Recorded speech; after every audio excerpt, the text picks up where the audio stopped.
வணக்கம் எல்லாருக்கும். இன்னைக்கு வந்து ஒரு ஈஸியா, சிம்பிளா போண்டா வந்து எப்படி பண்ணுறதுன்னு அம்மாட்ட கேட்டு நான் பண்ண போறேன். அதுக்கு தயிர் வந்து நான் 1/2 கப் எடுத்துட்டேன்.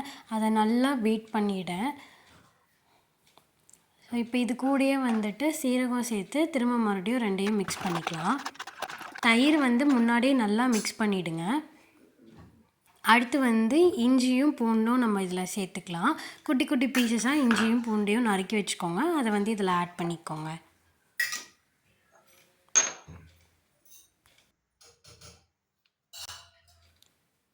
இப்போ வந்துட்டு இந்த போண்டாக்கு தேவையான உப்பு வந்து நான் சேர்த்துக்கிறேன்.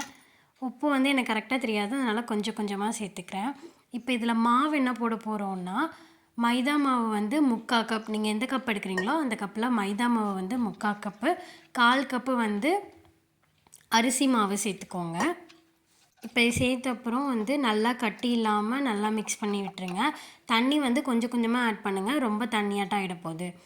அப்புறம் வந்துட்டு கருவேப்பிலை, வெங்காயம் வந்து நறுக்கி வச்சது, அது கூடவே கொஞ்சம் கொத்தமல்லி, இதெல்லாம் சேர்த்து நல்லா கிளறி விட்டுக்கோங்க.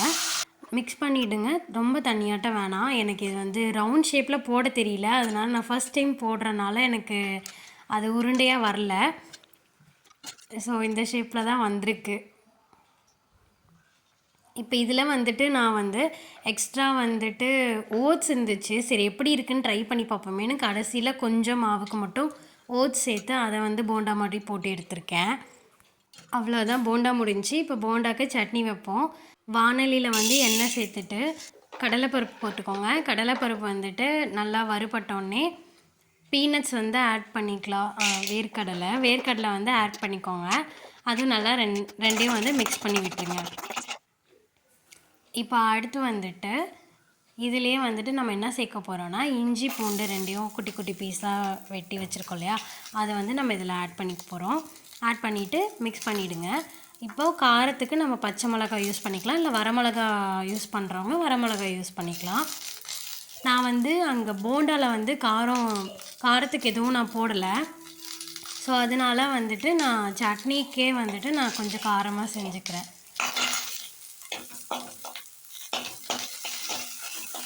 நல்லா காரம் வேணும் அப்படின்னு சொல்லிட்டு நல்லா இதை பரட்டி விட்டுருங்க. கடைசியாக இறக்க போகிறதுக்கு முன்னாடி வந்துட்டு பெருங்காயத்தூள் வந்து ஆட் பண்ணிவிட்டு ஒரு 2 பரட்டி அடுப்பு ஆஃப் பண்ணிடலாம். இதை வந்து ஆற வச்சுருங்க. ஆற வச்ச அப்புறம் இப்போ வந்து இதை மிக்சியில் போட்டுட்டு நம்ம அரைச்சி எடுத்துக்கலாம். இந்த மொத்த சட்னிக்கு தேவையான உப்பு வந்து மிக்சியில் நம்ம இது பண்ணும்போது நீங்கள் வந்து உப்பை ஆட் பண்ணிக்கோங்க. எவ்வளோ தேவைப்படுதோ அவ்வளோ உப்பை ஆட் பண்ணி அரைச்சி எடுத்துருங்க. அவ்வளோதான். இப்போ சட்னியை தாளித்து விட்டால் சட்னியும் ரெடி ஆயிடுச்சு. இப்போ வந்துட்டு நான் நார்மல் போண்டா 2 எடுத்துக்கிட்டேன். அப்புறம் வந்துட்டு இதில் அந்த ஓட்ஸ் போட்ட போண்டா வந்துட்டு எப்படி இருக்கும்னு தெரியாதனால 1 மட்டும் எடுத்து வச்சுருக்கேன். நீங்களும் இதை செஞ்சு பாருங்கள். செஞ்சுட்டே எப்படி இருக்குன்னு சொல்லுங்கள். ஓட்ஸ் போட்டும் ட்ரை பண்ணுங்கள். ஓகேவா? வாங்க எல்லோரும் சாப்பிட்லாம். இந்த வீடியோ பிடிச்சிருந்தா லைக் பண்ணுங்கள், ஷேர் பண்ணுங்கள், சப்ஸ்கிரைப் பண்ண மறந்துடாதீங்க. தேங்க்யூ.